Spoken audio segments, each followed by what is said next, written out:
Ya, assalamualaikum warahmatullahi wabarakatuh. Selamat datang di channel YouTube Mas Reza.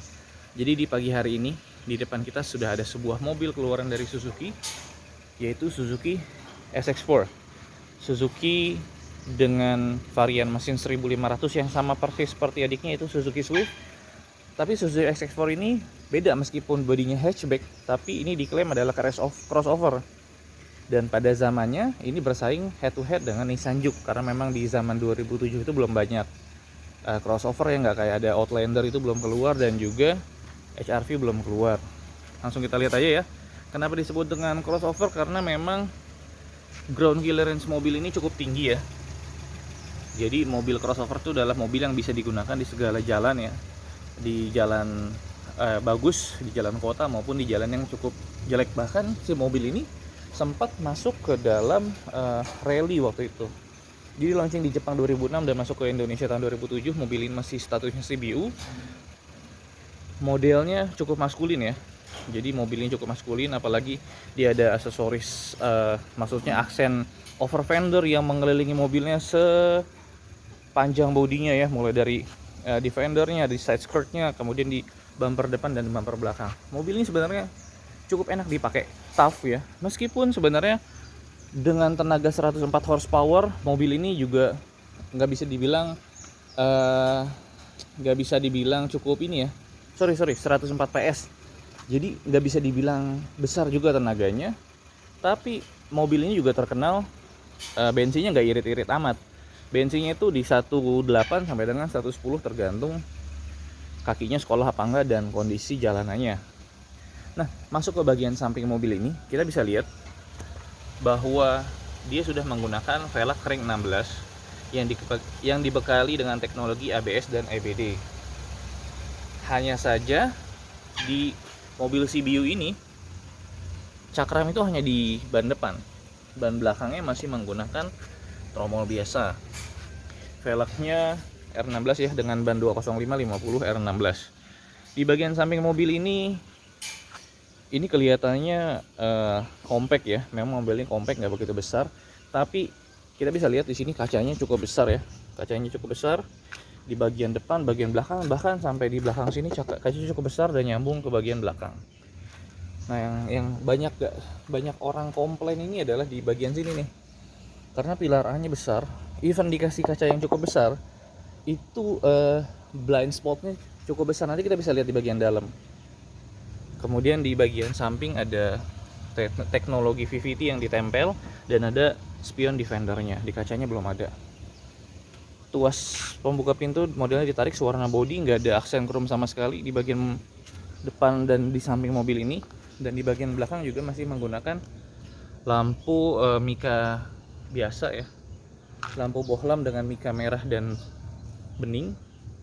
Seperti pada umumnya mobil harga sekian, di atas 250 juta waktu itu ya. Dia sudah ada rear defogger, sudah ada wiper, semprot-semprotan, dan juga ada penambahan lampu rem.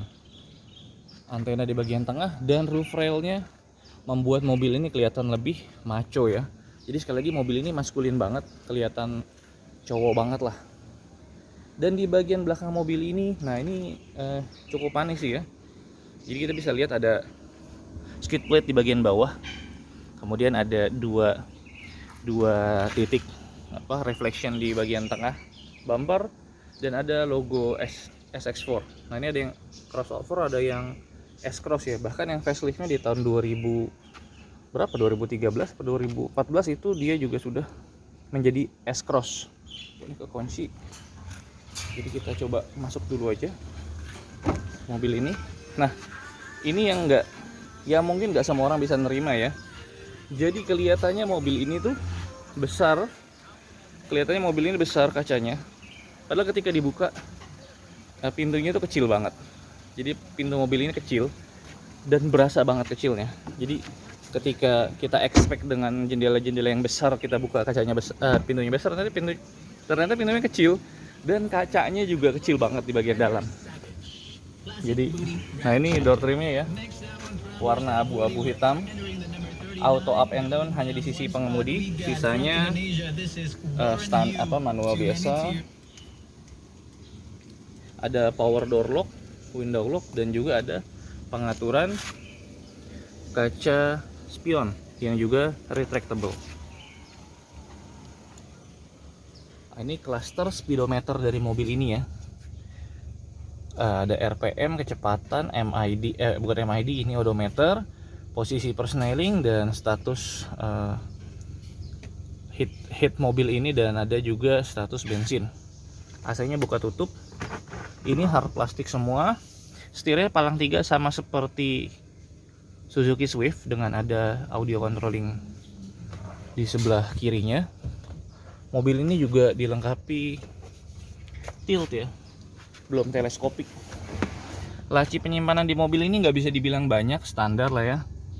Tapi yang jadi keunggulan mobil ini salah satunya adalah dia punya tweeter di 4 sisi pintunya ya.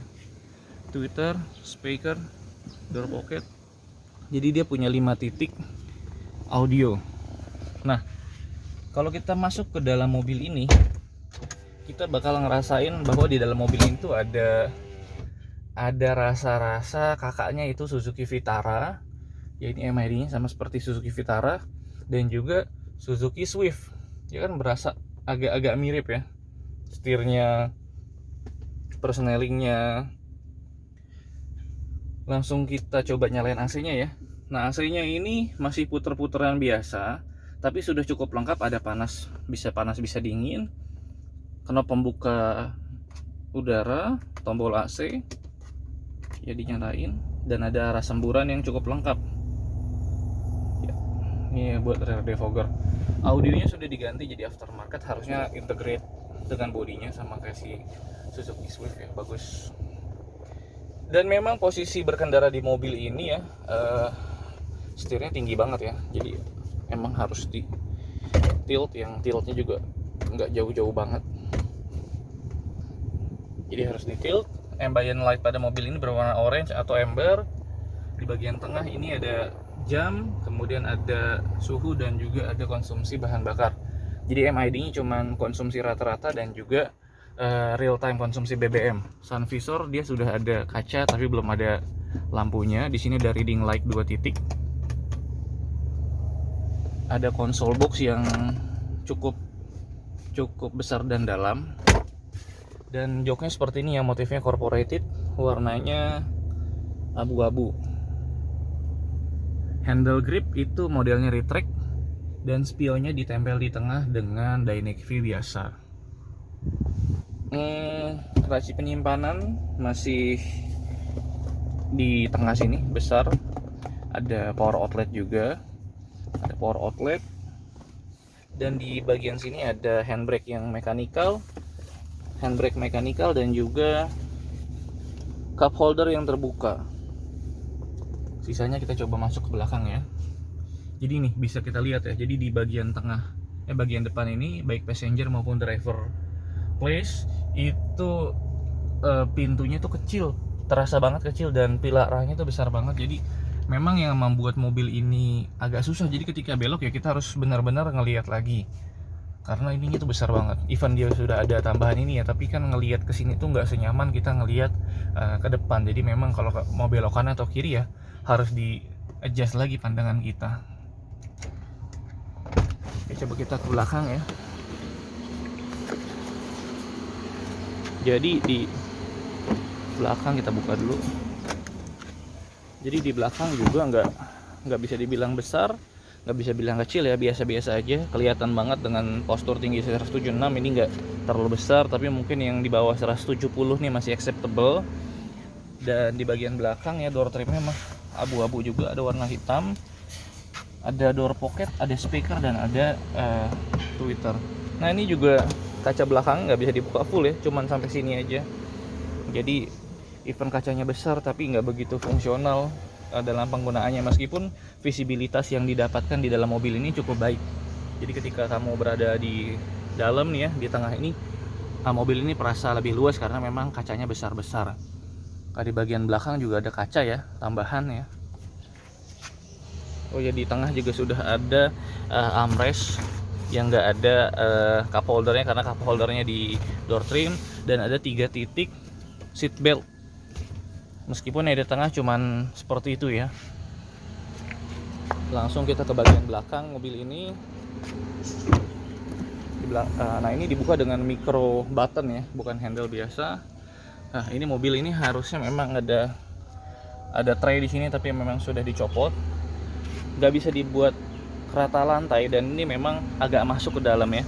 Yang sebenarnya dengan komposisi seperti ini, meskipun nggak begitu ergonomis, tetapi ini menambah space dalam bagasi. Jadi ketika ini dibuka dan bagian dalamnya kosong, itu mobil ini terasa lebih besar bagasinya.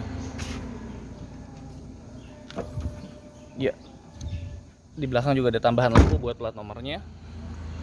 Jadi sekian, mungkin itu aja yang bisa kita bahas dari Suzuki SX4, yang secara overall mobil ini sebenarnya mobil yang bisa dibilang cukup enak karena memang mobil ini tough, kemudian kaki-kakinya juga cukup durable. Ini teman saya pakai dari pertama dia beli, second juga ya. Udah pakai 3,5 tahun baru kaki-kakinya tuh diganti.